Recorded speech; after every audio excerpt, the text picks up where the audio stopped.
Colorado's public health experts have a prediction of what the fall is going to look like. The governor may not want to talk about it, but we think you should see it. The state's explanation on why restaurants and breweries are being treated differently makes total sense if you've never been to a brewery.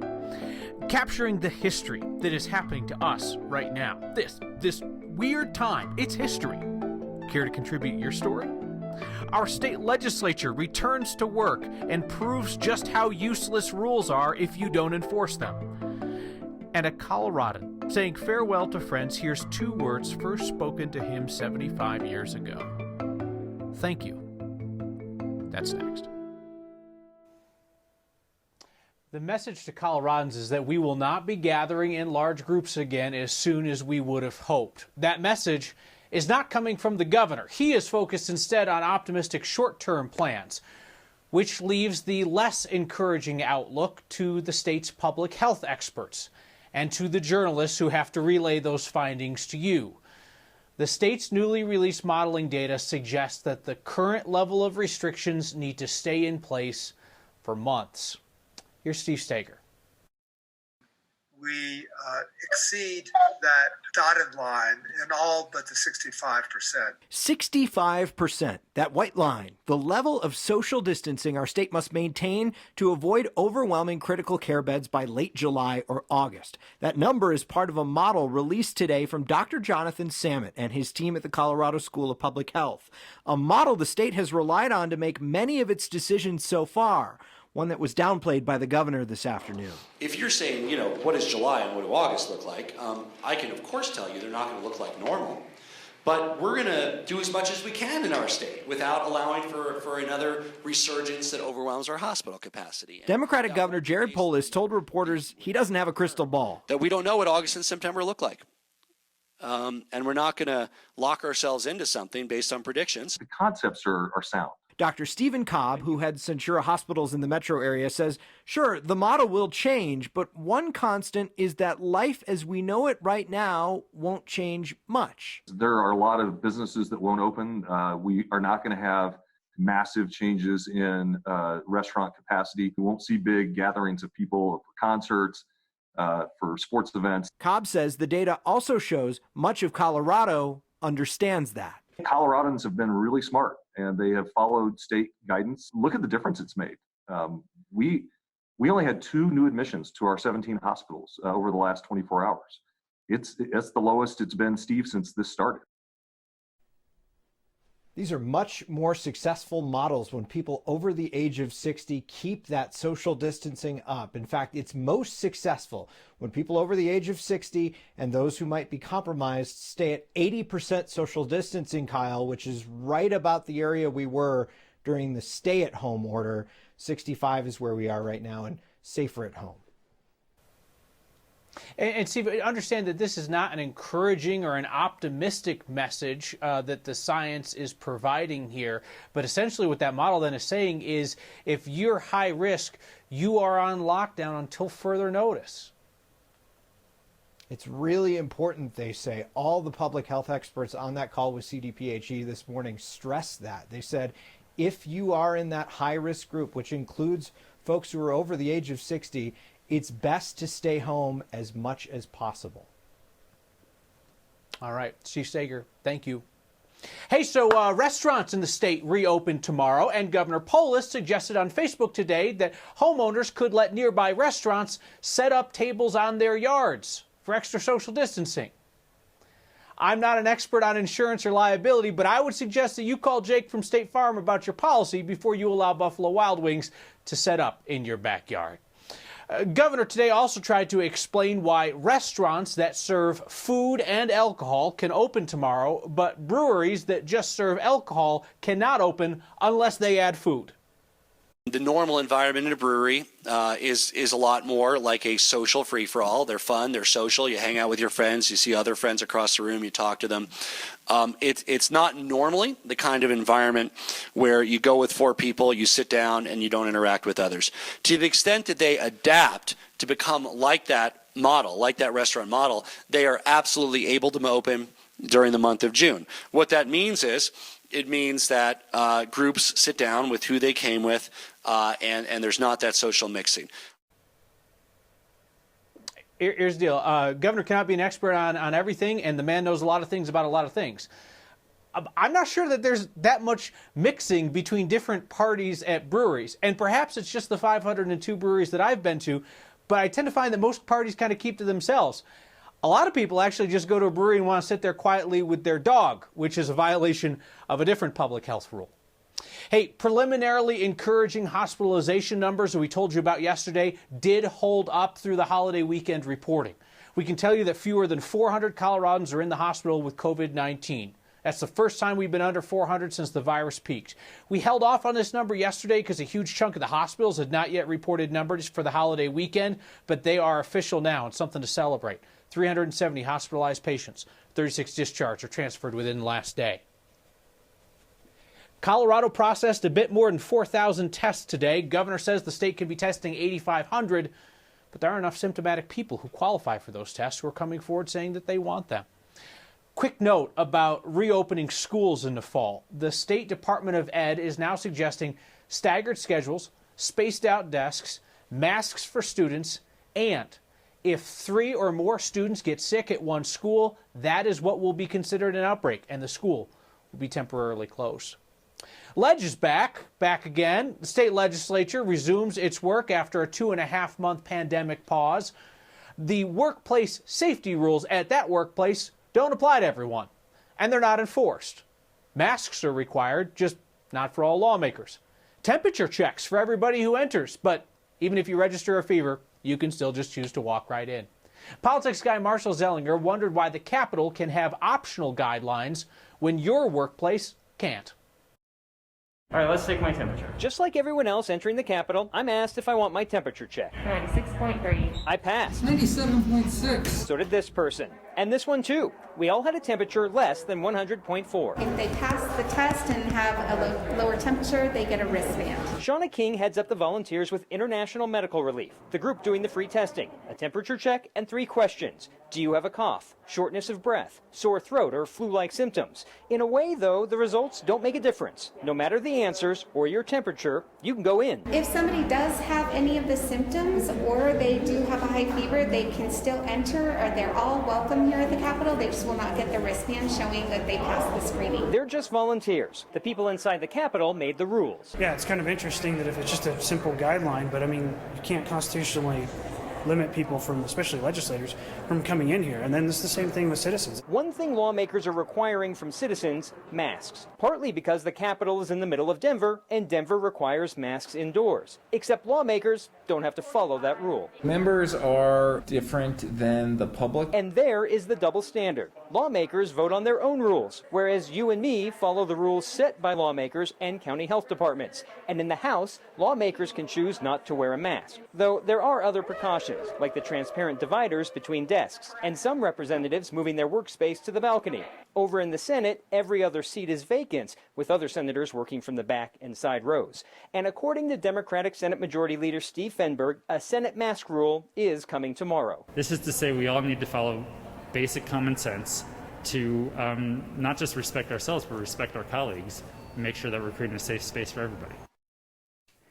Here is proof of my past test. I'm thinking of taking it off and taping it to the refrigerator door just to show proof. One other difference with the legislature and the public, the House has voted that they can choose to vote remotely. They can vote on bills from home if they need to, whereas if we want to go testify or if the public wants to go testify remotely, you'd have to do it by email. If you want your voice heard, actual voice, you have to show up in person, Kyle. I'm not trying to start trouble at our workplace or any other, but I don't think that any workplace is going to be that different than the legislature. You're going to have some people that want to follow the rules, and you're going to have other people who feel like they don't apply them. I mean, if your email inbox looks anything like mine, that's been the case for the last month or two anyways, and I could go back to the reporting I've done where we're ratting out people, which I'm fine with, because you want businesses to be as appropriate as they need to be for the employees. But this is a perfect example of some rules won't fit what people want to do. Yep. All right. Thank you, Marshall. So Democrats in the state capitol are going to propose paid sick leave for hourly workers tomorrow. Just a heads up, that's coming down the pike. Governor came out today and already said he's going to push for that. Similar bill did not pass in 2016, but that was back when Republicans held control of one chamber. Right now, Republicans don't have the votes to stop anything at the Capitol unless a few Democrats decide to defect. Tonight's next question came from a few people. Restaurants can reopen dining rooms tomorrow at 50% capacity with social distancing. Harriet and Lucy are among the viewers who emailed asking, how do you eat with a mask on? You don't. Just... An opportunity that if you don't seize, you potentially lose so much history. The scramble to capture history as it happens in Colorado these days. And before his book of life closes, a chance to remember one of its most important chapters. Salute. All right. Salute. Join us in that salute next.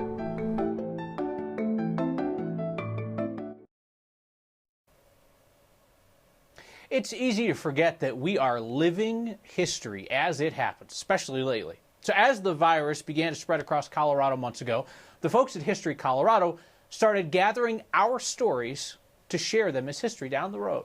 Here's Anusha Roy.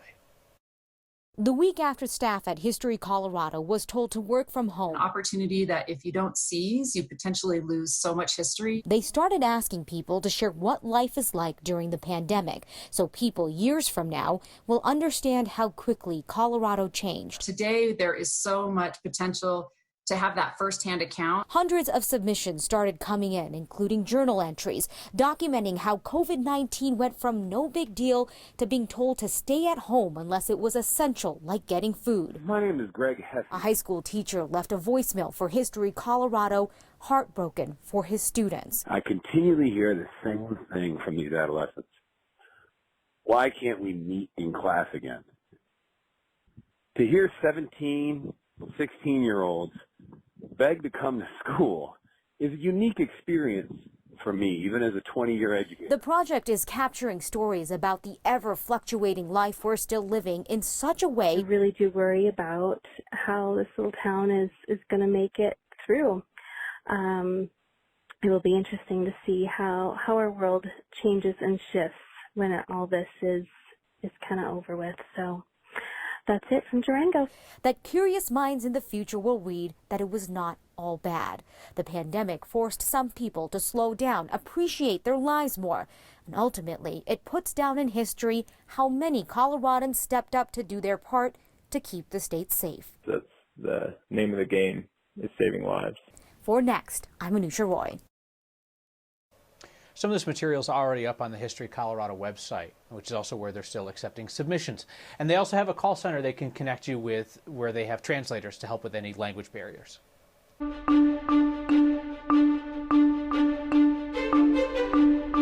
It was like a perfect spring day. Sunshine, blue skies, temperatures in the mid-70s. Tomorrow, a weak front coming in from the northwest will bring the chance of a few showers and thunderstorms. We're going to warm up ahead of it, though. Today, 76, tomorrow, low 80s. But tomorrow night, with the showers rolling through in the evening, it'll certainly cool off. And then as we move into Thursday, it'll be a cooler day, but it will be a dry day. The showers will be pretty limited, confined to the higher terrain areas until after sunset tomorrow. Tonight, pretty nice. Partly cloudy, 51 degrees. Tomorrow, sunshine and 80. Late day clouds and evening showers and storms. They move out of here Thursday. Warmer on Friday and then close to 90 heading into Saturday, Sunday and Monday with a chance for thunderstorms each and every afternoon heading into the weekend and first part of next week.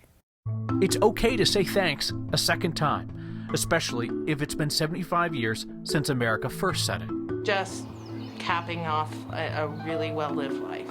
A World War II veteran saying his goodbyes receives our appreciation. Next.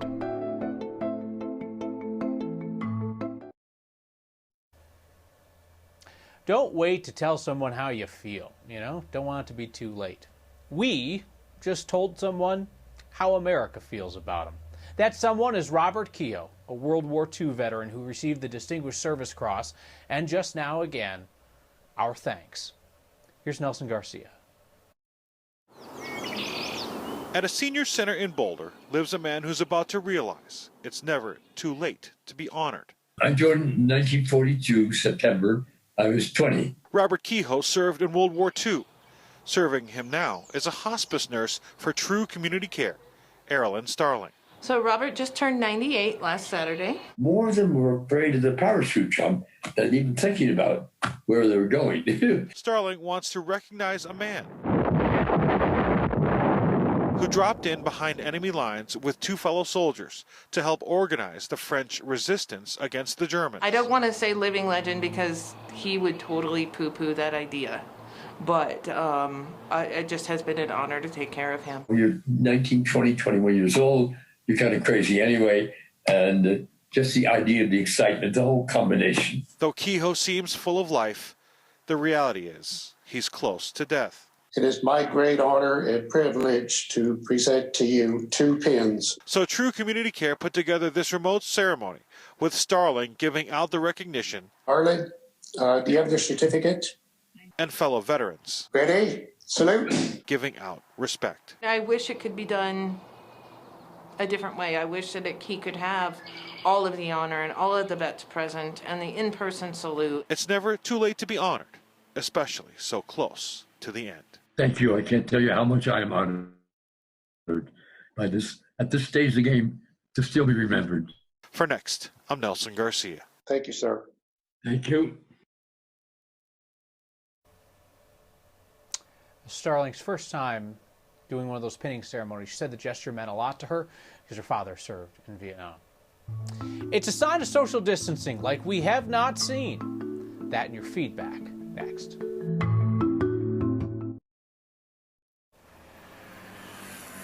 It's a sign that you don't even have to go into the liquor store to get your Grey Goose. Superior Liquors had a guest lately. Her name is Gladys. Gladys and her gander made their nest in one of the barrels by the front door, end of April. Close enough to the store that they had to put up a rope so the humans would keep their social distance. The signs say the geese are protected by a Superior Goose Barrel Reserve and Sanctuary. That sounds very official. The young ones hatched last week, and they left the barrel last weekend. Some instant feedback to our next question tonight that came in from a number of viewers, including Lucy. The question was, how do you eat at a restaurant with a mask on? And I informed you that you don't. Lucy was not pleased with my answer, wrote back, not exactly the enlightened answer I was expecting, Kyle. I don't know what to tell you, Lucy. It was the best answer I had. You could try that Jim Beneman fellow over at Channel 4. He is older and smarter than me, and he may have a better answer to that mask question. Russ, on the idea that Governor Polis suggested of restaurants setting up in yards. Russ goes, I have no problem with a brewery setting up in my yard. Yes, but they have to have a food truck along with them because we've learned that food is the magic thing that makes a brewery safe. Dave Carlson thought about the insurance implications, said my wife's an agent, and says it's the funniest thing she's heard all day. We aim to entertain. We'll see you next time.